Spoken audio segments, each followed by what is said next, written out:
The Arctic Ocean surface is a bit of a forbidding environment. It's very cold, it's dangerous, there are polar bears, sometimes the ice breaks up according to Murphy's Law wherever you put an experiment down, and it's actually beautiful.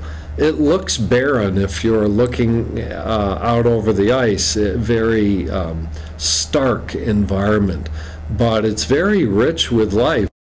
The environment up there is the high Arctic, but in terms of the instrumentation, the environment presents a whole series of challenges. This is, by Purdue standards, quite an interesting collaboration. We call it the OBuoy Project. I'm part of an international group of scientists who are interested in how humans are changing the composition of the atmosphere. And it turns out that the polar atmospheres are particularly sensitive to change.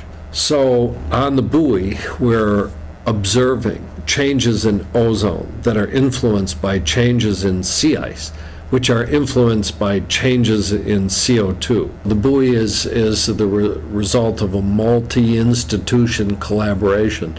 Purdue's part is to manage the data acquisition and instrument control. We interact with it by satellite communication. It runs off batteries and solar power, sending us the data, hopefully for many years. This device is more like what people built to go to the moon and Mars with. So we can get away with low power things that really came right out of the space program. The development of analytical instrumentation, which I am proud to say Purdue has been a leader, has gone from first analytical instrumentation replacing wet chemical methods, and now we're seeing another revolution, and that is the analytical instrumentation is getting smaller and more portable, and it's going outside the lab and into fairly rugged environments.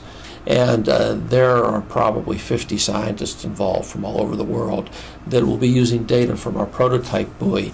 This technology is going to make some really interesting science possible.